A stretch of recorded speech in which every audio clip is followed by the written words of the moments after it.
What's going on, y'all? Welcome back to our channel. I'm Dave. I've lived in an RV for 2 years with my family, my wife Tanya, our 2 daughters, German Shepherd Daisy, and our cat Skittle.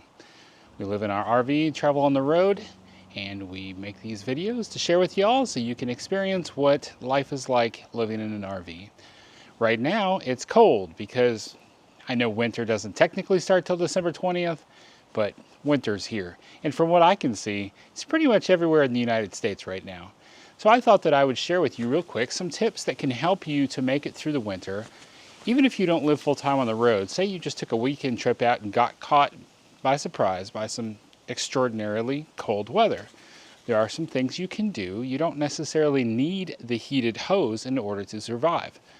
So let's get right down to these tips. As you can see, the hose is unhooked. This is our water hose that goes in, providing fresh water into the RV. The best thing you can do to make sure you keep having water flowing in there is make sure your water pump is working to fill your fresh tank up.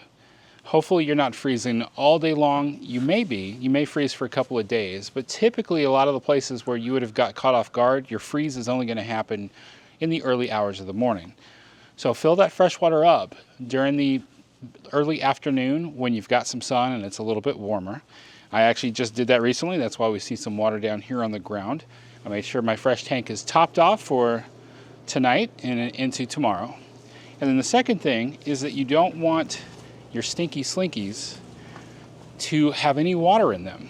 You want to keep everything inside. Now, a lot of times when you're in a house, you're thinking, I should drip my faucets to keep the water moving so that it doesn't freeze up in the pipes. That's a good tip for in a house, but the RV is different.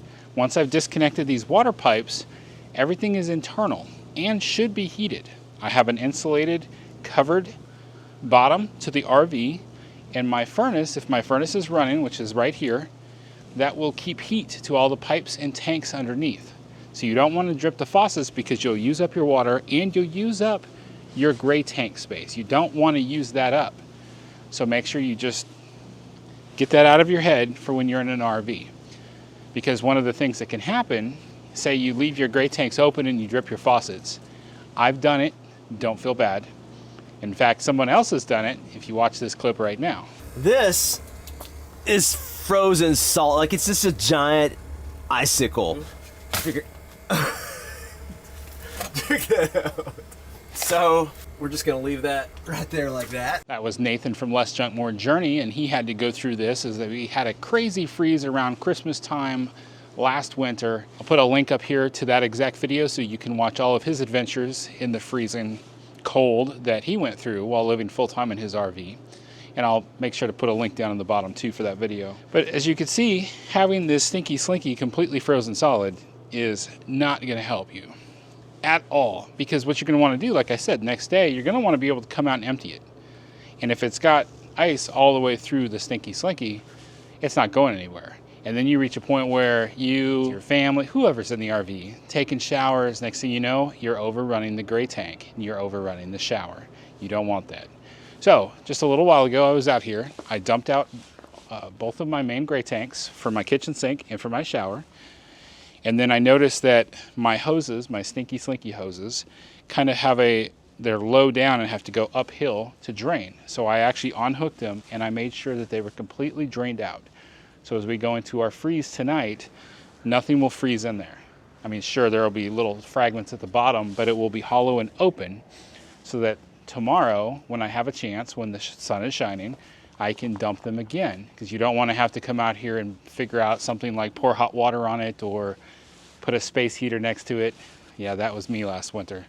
My back one got like that because I didn't empty the hose and I had to put a space heater next to it. So those are some great tips that you can use to make sure if you get caught off guard in the cold weather with your RV, that you're prepared. Now, a lot of people will bring up the fact that there's heated hoses, and heated hoses are a great alternative. We actually don't have ours. We left Texas in April. We were expected to be gone all summer. And we have one last adventure in early November before we go back to Texas. And our heated hose is in our storage unit in Texas. So we don't have it. But we will have it once we get back there, and that's at a point when we expect to be a lot colder. We'll have that heated hose hooked up and ready to go. If you have heated tanks, check that out. Maybe something that you have in your control panel, look for heated tanks. Some of the brands put those on there. It's like a electric blanket for the bottom of your black tank, gray tank, fresh tank, just to keep it from freezing.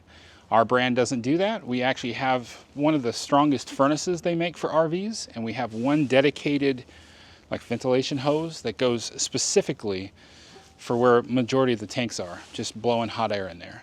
But that brings up another good point. A lot of times you're going to want to use your fireplace and maybe some electric space heaters and save on propane. But those don't do any good for your tanks or your pipes. You need that propane furnace to be running in order to save the pipes and the tanks.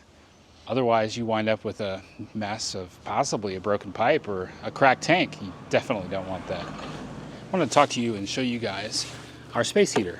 We picked these up last winter at Walmart. What I liked about them was the fact that it can set a thermostat, so it'll have a temperature you can put on there, so that way it doesn't just go too hot or be honestly a fire risk. I like the fact that it gets to just the temperature you set it to, and then it shuts off until it gets too cold and comes back on again. Been trying to train our daughters that, they get up and they just turn it off in the middle of the night. I'm like, don't do that. If you're too hot, just turn the number down. But we don't want it to drop down into like 50 and 40 degrees in your room, because then that's kind of becomes dangerous for you. I said if you're too hot with it like 68, drop it to like 63 or 64, something where you feel more comfortable. But the other thing that we liked about these is the mode. It has a HH and an LL. Well, that stands for high and low. And when I looked at it, it specifically addresses like the amount of amps that it's using. I believe it was amps. There's so many things in electricity: amps, volts, ohms, watts. One of those. The high, HH, pulls too much, and the low pulls just right amount. And I say too much because we kept popping the GFCI plug. Happened about 3 times. And when I played around with that, and we have 2 of these, one in our bedroom and one in the girls' room, and we would set them to LL on both of them, it would stop popping the GFCI. And because the RV isn't like a big house with a lot of square footage, even on LL, this still can turn our daughter's room or our room into a sauna. So it's an effective one. I want to say about $30 to $40-ish at Walmart is where we found it. I'll see if I can find any links for maybe Amazon has a similar model, and I can drop those down below. And as always, if you use our Amazon links that are down below, it helps us out and sends us a few pennies, which is nice to help us keep making these videos. My fingers are frozen because I'm standing out here talking to you, but that's okay. I wanted to share this information with you because I feel like one of you out there, or maybe 2 of you, or maybe 4 of you, needs to hear this. Let's try to help people out so that they don't have frozen stinky slinky hoses or frozen water hoses. Let's get that information out there and help people so that they can better prepare for these freezes that come up. Now, I also don't want you to have to go off and stay in a hotel. I want you to be able to stay in your RV and enjoy it. Remember that life happens, even a surprise cold winter in the fall. Don't let that stop you. Stay fresh, cheese bags.